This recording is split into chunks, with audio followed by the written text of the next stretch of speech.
Joe, what a disaster. How are you, bro? Well, here's all you need to know, okay? I did something yesterday that I can't remember the last time, if I ever did this. With 10 minutes to go in the third quarter, I was out of the Jet game. I could not take any more. I mean, I just couldn't take it anymore. I mean, the game was over probably as soon as Zach got hit and fumbled, on a 1-yard line. You want to give it an official moment when it was over. It was when DJ Reed got beat like a drum by Jalen Waddle. By the way, can maybe we double-team the guy? There's no Tyreek Hill. Sauce Gardner is supposed to be, the greatest corner since Dion. You think maybe we could put him on Waddle? Nah, we can't do that. Why would we do that? So, but with 10 minutes to go in the third quarter, I was so disgusted, bro, that I was done. Joe, you weren't the only one, because about that time, we get a sound in our ears like, hey, guys, you're getting about a quarter of the rest of the audience of CBS. And the first thing I said was, why? Are the Jets getting blown out? Right. Yeah, the Jets game is so bad. They're sending over, not New York and Miami, but basically everywhere else, they sent over to our game, which is crazy. What game were you, Teak? I'm not sure. We were the Battle of the Bays, Tampa Bay and Green Bay, which is a good game until about the fourth quarter. The Bucks couldn't. I mean, the Packers just couldn't stop the Bucks. They scored every drive in the second half, except for the last one. Baker Mayfield, how good was he yesterday? He was fantastic. Tremendous game, 4 touchdown passes. No doubt. Played great. Guys, we need a savior, bro. Who's the savior? Aaron Rodgers. That's our only savior. Do you want him? It's not Aaron Rodgers, okay? And let's be honest about this, too, okay? These guys, if it was for Aaron Rodgers, the coaching staff would have got fired today. No question. Let's be honest about it. No question. They're gone. I'm interested in what you just said, though. It's not Aaron Rodgers. So what are we talking about? That's now, right. Joe? No, because let's look at it. I'm trying to look at this reasonably, Teak. Okay, so let's say Rodgers is fine next year. Okay. And he's healthy and he plays. He has a terrific year. And we make the playoffs and maybe we even win a playoff game. But we're not winning the Super Bowl. Where are we after that? What if he says, okay, I'm done. I'm not playing anymore. Where the hell is this franchise? You tell me where we are. No, you're right. Yeah. Aaron Rodgers right where now, are we? and I'm not sure he's a big enough Band-Aid to do it because this offensive line is so broken. And I so distrust No, you can't play him with this offensive line, bro. No chance. But that was a disgrace yesterday. It was embarrassing. And Zach Wilson's in concussion protocol. Who knows if we see him. But even if Aaron Rodgers is a big enough Band-Aid to fix this mess into respectability, you're right. When he leaves, where are we? Where do we go? Yeah, you need a future. Obviously, you need a solution for 2024, but you also need a future. And so it almost puts you in the conversation of, are we going to draft a quarterback, right? I think we have to. But you know what, Teak, even before that, we need a savior for this franchise, okay? I need a legit, with all due respect to Sal, I like the guy, all of that. We need a legitimate head coach in here, number one, okay? And then we got to find our quarterback. And I'm telling you, I know, Ev, I know you're down with this. If there is any way that the Pittsburgh Steelers are letting Mike Tomlin go, I would move heaven and earth. You can have if it came down to me having to give my number one draft choice for Mike Tomlin, I'm doing it. Yes, okay? I said this to Tiki last week after Pittsburgh lost. Which one? Which mess of a game did they lose? I think it may have been the Patriot game. Right. Well, where I said the Colt game was brutal too. Yeah, well, that was the exclamation point. Boy, how bad? By the way, how bad is Mitch Trubisky? Yeah, brutal. And look, there's a lot of things going on in Pittsburgh that make Tomlin look bad. You've got guys quitting on the field, and I understand that. Right. But if this franchise that never makes coaching changes are willing to listen on a trade of Mike Tomlin, because it would be a trade. I don't think they'd ever fire him. Well, then you never know. I'm totally with you. And I think it would be worth the number one pick because other than getting a franchise quarterback, there's no player you could draft in the first round that's worth a legitimate, knows what he's doing head coach, which this franchise never has. Right. Never. Because you bring the accountability, you bring the success, just the reputation of success, which makes you listenable to by some of these guys. They just respect you because you've been there. But I mean, I don't see. We had this conversation a week ago, Joe. I don't see Mike Tomlin being on the outs in Pittsburgh simply because that's just not what the Steelers do. No. I know the fan base is calling for it, but I don't see the organization saying, yeah, we're better off without Mike Tomlin. I think they understand, kind of like the circumstances with the Jets, your quarterback situation is so bad, it's almost hard to blame anything else. You know what? That's what it feels like to me. That's definitely what it is in Pittsburgh. It's also the same thing here in New York with the Jets. Yeah, but you know what, though? With that said, I mean, what we saw yesterday, come on. I mean, you can't blame the quarterback for that. I mean, where was that offensive line? I mean, Mekhi Becton, what? Mm-hmm. I mean, Bradley Chubb went by. I mean, we had these other two guys, Hanson, who I never heard of. It basically got him off the street. And then Billy Turner on the right side, but it wasn't even the right side. It was Becton and Tomlinson. They were getting abused yesterday. And, Joe, the scary part is next year, assuming Joe Douglas is still the GM, and I assume he'll still be around, he's got to fix every aspect of this offensive line. Absolutely. Like, even AVT, he's one of their more reliable linemen when he plays. All the time, bro. That's my point. He never plays. Never. So they need a left tackle. They need a left guard. They need a right. They need everything. Joe Tippmann, fine. He'll be back next year. We'll see if he goes in year 2. He's a rookie. Yeah, they need to fix every single aspect of this offensive line. And look, they need more than that. I mean, how much longer are guys like Breece Hall and Garrett Wilson going to put up with what's going on? I mean, we're wasting these guys, right? I mean, these guys, they're 2 years into it. They're being completely wasted with what's happening right now with this football. And the biggest thing, Joe, and I don't know if I don't really think about it because I kind of just assumed that Breece Hall is a first-round pick. He's not. So you have him for two more seasons. Right. Next year and the year after. And then he's gone. You can't steal him for a fifth-year option. So it's quick. Right, so if it doesn't happen next year for whatever reason, Breece Hall is basically on his free agent year. And that's so you're going to go find another guy? Maybe you can, but Breece is special. And he hasn't been utilized well at all the last month of the season. Not at all. Well, with this offensive line, I mean, it's such a disaster. But yesterday, I mean, the coaching staff's got to take a hit for this. They didn't show up for this game. I mean, they didn't show up. What do you make of the players even saying that? What do you make of the players? Yeah, Alan Lazard had a lot to say about that, right? He was Lazard. He's the one who said we were out-schemed and out-efforted. That's right. And he's right. He's right. And out-coached because Mike McDaniel, let's be honest about this, too, because McDaniel and Sal are buddies. McDaniel went easy on Sal yesterday. Yeah. Right? They only scored 6 points in the second half. It could have been a lot worse than it was. It really could have. No, but you hit on something, and I said this earlier. This coaching track record, this resume Robert Saleh has, is a guaranteed job loser. Like, you would lose your job. 16-32, bro. And after that, yesterday. Yeah, and that's 3 seasons. And these excuses would not apply. It comes down to the quarterback and what he wants. So where are you with Aaron Rodgers? Would you listen to what he wants? And if he says, I want these guys back, run it back? No, I wouldn't listen to him. I would not listen to him. If I had the opportunity to get a guy like Mike Tomlin and say, look, we're getting Mike Tomlin, okay, Aaron? And if you got a problem with it, I think we'll Tomlin's we'll see you because we got to get a quarterback he might be the one. Tomlin's an easy one because Rodgers in the past has talked about how much he loves him, and I think that's a no-brainer, and I'm with you. If they have a chance to get Mike Tomlin, if the Steelers want to move on from him, you got to move heaven and earth. But let's say that's not the case, and Mike Tomlin isn't available. More than likely. Where do you go? Like, is there anyone out there that you'd want to run to? I wouldn't mind having Rex back. No, I wouldn't. Yeah. I mean, I tell you, I would seriously.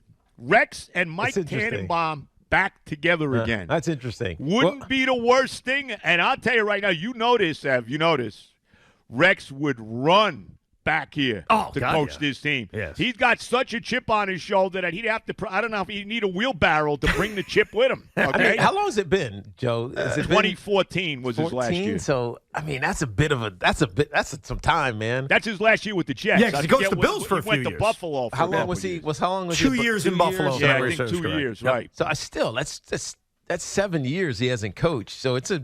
I mean, look, 5 or 6 years. Dick Vermeil went a long time. Yeah, he did. But the game, don't you feel like the game has moved and evolved a lot from those times? Now, I think ultimately it comes down, especially in today's NFL, if you're not an offensive coach, which he's not, you have to hire the right offensive coordinator. No, you do. Right? You do. So if you can do that, it allows you to keep up with all the the new trends and stuff that we're talking about going on. But maybe even Aaron Rodgers makes that simpler because he's Aaron Rodgers, just like I don't know. Peyton Manning going to Denver, but that's why I think, or Tom Brady going to Tampa. But that's why I think they would even keep the current coaching staff because Aaron Rodgers is so the focal point of this offense and so important that I think the attitude this owner is going to have is, well, you know what? Once we have Aaron Rodgers back, everything will fix itself. And I don't know if it fixes itself. I think it's a giant Band-Aid, and this team would be a lot better. But you're right. What's the end game after it ends with Aaron Rodgers? And not only that, but here's a 40-year-old guy coming back, as great as Rodgers is, 40 years old off an Achilles. Am I 100% confident this guy's playing 17 games for us next year? No, he's not. And that's why they need a real backup. By the way, I've said this before, and I'll keep saying it. We assume that this is just normal, that a guy who's 40, 41 is going to be great in the NFL. One guy has done it. One. It's Tom Brady. Right. Nobody else makes it that far. So, I mean, I'm not doubting Aaron Rodgers at all, but there's not a track record of 40-year-old quarterbacks being great. And let's look, or healthy.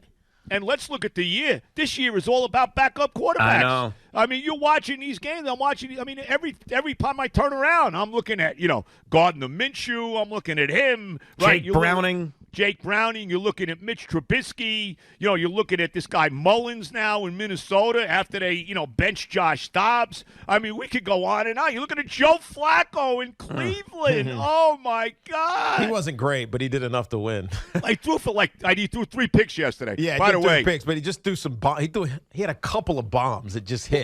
Right. Well, and that one down the sideline to Amari Cooper, too, because I was locked into that game. I couldn't take the Jets anymore. And by the way, how about the Hail Mary at the end? Did you see that play? Yes. Oh, my God. So close to the Bears pulling that off, man. It hit him in the chest. I know. All he had to do was it off of him. Joe. All he had to do that was Darnell Mooney. All he had to do was stop trying to catch it. Yeah. Right. He's gonna fall right into it. Was sitting in his chest. Just stop moving. Just wrap it.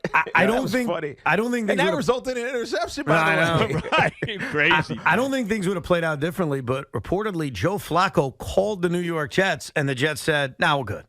Not good. We're all right." I heard also early on, Gardner Minshew called them, too. Is that true? Before he wound up with Indy? During the offseason already. During the offseason. Right. Yeah, but maybe. But I think that was pre Rodgers' injury. Well, I think it was pre Aaron Rodgers. Oh, was it? I think the Gardner thing was when, what's happening with Aaron Rodgers? Is he going to get out of Green Bay? Are they going to let him? Is the trade going to happen? That's when Gardner called. But you know what? It shouldn't have mattered because, honestly, they were going to need 2 quarterbacks on this roster anyway once they lost Mike White. But they didn't think they did. Well, they were That wrong. was the problem. Well, that's the biggest mistake they made. Yes. And going into next year, whether they draft a quarterback or not, which to me they should, you got to have a veteran backing up Rodgers. No question. That is a guarantee going into next year. No question. Now, to. Speaking of Aaron Rodgers, Robert Saleh met the media about an hour ago. Zach's still in concussion protocol. Right. Aaron Rodgers, according to Robert Saleh, wants to play. They haven't made the decision yet, but he wants to play. Those are the words of the head coach. Even with this offensive line, the disaster that they are. As of now, that's the only detail he gave, but you were the first on this, and you convinced me when you came on a few weeks ago and said, hey, even if they're out of it, I want to see this guy. Are you still there and wanting to see Aaron Rodgers? Yes, absolutely. I mean, I think he's crazy to do it with this offensive line. But you know what? If he wants to play, get out there and play. Let me see him. I'm totally with that. And you know what? If he got hurt again, bro, then we know we got to draft the quarterback. Yeah. By the way, that was Evan's take on this as well. It's like at least you'll know. At least you'll know. You know 100%. Right. I mean, obviously it sucked they didn't play. Aaron Rodgers didn't play all year this year. But we also have no idea what it would have looked like. Yeah. Right. So we don't know if it was a successful experiment bringing Aaron Rodgers to the Jets. And so now you basically got to try it again next year, which in some ways is still risky. Of course. Right? It's just you don't know. Of course. But that's why Robert Saleh and Joe Douglas are going to disagree with me and Joe and not want to see him play because if God forbid he gets hurt and it blows up, they're gone. There's no reason to have any attachment to them if Aaron Rodgers isn't on this team. That's a great point. But if Rodgers wants to play, they're going to be able to stop him from playing. And I'll tell you one thing too, bro. It gives us a reason. Look, I'm going to watch the games anyway because I'm a sick Jet fan. Even though I cut out with 10 minutes to go yesterday, which I don't think I've ever done anything like that. It was so bad. It was hideous. I could not deal any more with it. But I'm going to watch him, but it gives you a reason to watch the last 3 games. Yeah. Because right now, think about what the quarterbacks would be. Either it's Zach Wilson, who I think there's no chance he plays, Brett Rippon or Trevor Siemian. It's what? Trevor, you know what I would do if Zach can't play and Rodgers isn't playing? I don't want to see Trevor Siemian. Might as well play Rippon. Why not? We haven't seen him yet. We haven't seen how bad he is yet. No, we just go full Wildcat. Call it a day. Hey, I'm in. Just in the wing. Let's do it. Let's do it. I don't know what Rodgers will ultimately decide, but I do like to hear that he wants to go out there and play. And that's even after standing on that sideline and watching the mess up close. He still apparently wants to go out there and play. Unbelievable. He's a gamer. Let him play. He's a gamer. I give him credit for that, but I still don't know what the solution. I don't know what it's going to look like. That's the only issue I have. Right. Well, I mean, look, it may not look pretty, but you know what? I'm all in for Aaron Rodgers playing. If he wants to play, let him play.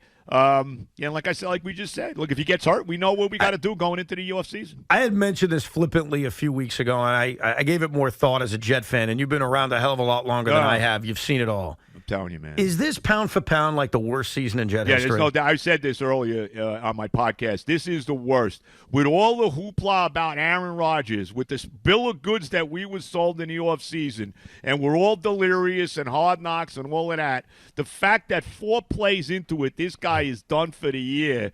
I mean, how could it be worse than that? I keep saying this, bro. We need a change of karma. You know, they talk about the change of culture. No. Karma. Yeah, but how do you do that? I don't know. Culture, you know what? Culture is almost easy to change because you just try. You kind of hire the right head coach, right? Bring in some good veterans. But I think that's it. But I think you hit on it, Teak. I think that's what it comes down to: the right head coach. You need a quarterback. You got to get a quarterback, of course. But you need – look, you know this. You guys both know this. Every other sport, the head coach, the manager, whatever. In football, you got to have a head coach. I mean, to me, head coach is as important as the quarterback. Yeah, in my mind. I think you're right, and it's why, whether it's this offseason or next offseason, because let's face it, Robert Saleh's not going to be the head coach 8 years from now. We know that. Whether it's this year or next year. And by the way, if they keep losing like this, maybe Woody Johnson would overrule everyone and say, I can't keep this going. And maybe Rodgers will say it. You never know. Rodgers may say, hey, wait, we got to go in a different – we can't. And by the way, but it can't be Nathaniel Hackett, please. Well, you know what? If it's Nathaniel Hackett, to me, it's Tweedledee, Tweedledum. Like, what the hell's the difference? Well, yeah, because Robert Saleh's not any good. So while I don't believe in Nate Hackett, like we're holding our hope with Robert Saleh, who's proven nothing. No, you're not wrong, of course. Like, I get why there'd be anger if the Jets fired Saleh and hired Hackett, but my reaction would be, you know what? What the hell's the difference? Yeah, but if you're firing them now, like, what's the point, right? Yeah. So it doesn't even matter. No, I'm talking about for next season, Hackett being the head coach, being the answer. But here's what I think we've learned from this. They got to stop playing the risk game of hiring the hot coordinator to name head coach. They have failed at it over and over again. You have to hire the established guy, like Bill Parcells 2 decades earlier. Hopefully he sticks around. Like Andy Reid going to Kansas City but that's hard to do. Like, who's available to do that? Like, I think the only one that's maybe going to come available is Jim Harbaugh. I mean, he's always available. Is he leaving Michigan now? Give him enough money and power, sure. Well, let me say this. If Michigan, and I don't think they're beating Alabama. I mean, that's me. But, I mean, if Michigan should win the national championship, maybe Harbaugh would leave. I don't see him leaving otherwise. I honestly think, and it's a very delicate situation. It's a good question. It's a good question. There aren't a lot of guys, and this is a very delicate situation because of Saleh's employment and the team you're dealing with. I think you have to call the Steelers if you're the Jets. Yeah, I don't no doubt. think but they're not going to fire him. So I think if you call up and say, look, we'll give you the number 1 pick. Yes, and that's the only way to do it. Yeah, like, look, we're offering you something. Yeah, but don't you think you'd have to get Mike's want to on that as well? Why wouldn't Mike want this? Well, Mike would have to. Wouldn't Mike have to have full reign too? I mean, he'd have to get rid of Douglas, right? He'd have to have full reign. I'm sure. That's not even. I don't even talk about that. But do you think Mike Tomlin would be okay with essentially voluntarily leaving Pittsburgh? Well, like I don't know if he's at that point yet. No, I think that you need to make the phone call to show the Steelers you're serious, and hopefully they would then give you permission to have a discussion with him because obviously you want Mike Tomlin to want to come here. But I think if Mike Tomlin did that, this is an aside to the conversation, but if Mike Tomlin did that, it would almost be admitting failure. And knowing Mike Tomlin, there's no way he's going to admit failure. Yeah, but if the Steelers are allowing him to have a conversation with another franchise, isn't them admitting they're okay with moving on? Well, yeah. It's a mutual thing. I'm not even talking about the franchise. I'm talking about Mike Tomlin himself. Because the only way this is happening if Mike T is like, okay, that makes sense. Yeah, my time is run out here. Let's go look at some other opportunities. Yeah, but you can't look at – but no matter what, at this point in time, I mean, even if the Steelers don't win another game this year, they finish 7-10 on a 6-game losing streak. I mean, Tomlin is already – I mean, he's done what he needs to do in Pittsburgh. Oh, of course he does. It's not even. It's not even. The reputation is there already. Yeah, but this current moment, it feels really bad, and it's the first time where it feels insurmountable. Right. It's been every year. At least the last 3 or 4, it's felt like, man, the Steelers. This is the year. Yeah, they're going to finish under 500. Somehow he figures out a way. Right. This year feels like it's not because it's not attainable. Because last year when the Steelers went 9-8 and missed the playoffs, they finished strong. Yes. And this year they're collapsing. They're limping. Like I don't think Joe and I would sugarcoat what's happened there. It's a disaster. No, he's making he's making a quarterback change. Mason Rudolph is going to start now. Right. Cardinals and the Patriots at home. Right. And then the collapse against Indianapolis. But he's been there for 17 years. He went to 2 Super Bowls. I think his resume is fine for his legacy in Pittsburgh, but I think the only way you get it done, and this is what I was curious about, and we're on the same page, and that is the willingness to trade that first-round pick. Because that's the game changer that gets the Steelers to engage. And I get that sounds like a crazy amount, but when you're talking about a head coach, it's worth it. Not for a guy like that. No.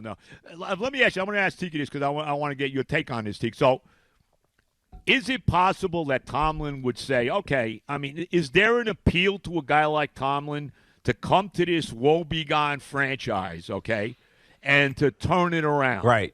So, is there any appeal? You know what I'm saying? Yeah, I know what you're saying. Nobody else can do it. So it's interesting. It's interesting, Joe, because when I hear you say that, it sounds like Aaron Rodgers, right? Aaron Rodgers has this massive ego and this ultra confidence in himself.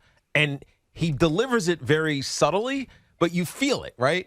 And you could hear it in the introductory press conference, where that pride that you're talking about, coming to this worn down franchise that hasn't won since the 1960 long something. Before you were born, right? Exactly. It's going to feel a source of pride for me to turn this around. That's Aaron Rodgers. I don't think that's Mike Tomlin. I don't think he has because he doesn't wear his pride that way. I don't think that's what's important to him. Now, obviously, he'd grind at it and he'd make it work, but I don't think that would be motivating for him. But I think it is motivating for Aaron Rodgers. Yeah, no, I definitely think that's a big part of it with Rodgers. I do agree with that. I do.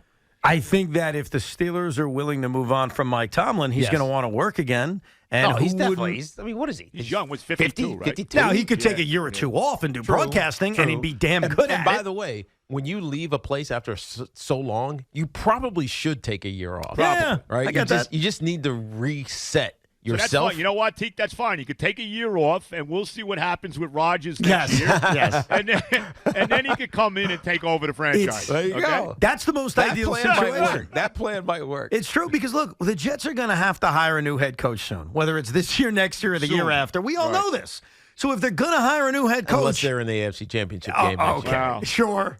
Let me ask you this. If they make I'll say this too. If they made the playoffs next year with Rodgers, he's saved. He's safe. Yeah, I think for a year he's saved. I agree. Yeah. But if Rodgers retires and now we're back to this and they have one bad year, he's gone. Yeah. Look. No, yeah. Do you think, because we've had so many head coaches where you come to that conclusion of he's the guy or he stinks. Mm-hmm. We've seen Robert Saleh for 3 years. Yeah. You think he's the guy? No, I don't. I don't think so either. I wish I could say yes, but I can't. I mean, he just nothing that I've seen tells me he's the guy. No, I agree with you. Well, Joe, enjoy the rest of your week. Have a very Merry Christmas. Happy holiday. I'm not going to be talking to you. Merry Christmas. Happy holidays, everybody. Happy holidays, Joe. By the way, Teak, I got to tell you because I see you on SNY because I watch that all the time. Oh, yeah, nice. I love the Christmas tree with the American flags on it. Oh, yeah. By the way, stellar. You can't really see it because it's too far away, Joe, but those are White House ornaments going back like 30 years. Really? Yeah, so tremendous. It's cool. Yeah, it's tremendous, fantastic. Yes. Wow, that's pretty nice. That's very cool on the tree. I wanted to compliment you on that. Thank you, sir. I appreciate it. You know that Tiki has 37 37 Christmas trees at home, Joe? Not 37. How many you got, No, bro? it's like 18. Oh, okay. You have 8. Hold on. You have 18. They're all fake, Christmas and some of them are trees? little, Joe. Some of them are like What, on a table? Desktop, like a table Christmas tree? because we have like the desktop ones in the girls' rooms. right? Tegan has two. Brooklyn has, I think, one. Right. We have one in our bedroom, just a couple in the basement. I mean, we just throw them everywhere. Right. Wow. That's a lot of Christmas trees, bro. It's only like 8 full-size ones. All the rest of them are small. The problem with Christmas trees is taking them down. Yeah. You know what I mean? Yeah. Well, ours are fake, Joe. Ours are fake. Ours are all fake. Yeah, no, that's good. You just wrap them up and, you know, I get it. Yeah. I went fake about 3 years ago. Could never turn back now. It's too easy, man. We actually got a real one this year. Did you really? We did. Beautiful. Well, have a very happy holiday, bro. Good talking to you, man. Thank you, guys. See you, Joe. Happy holidays, bro. The great Joe Benigno coming off another brutal Jet loss.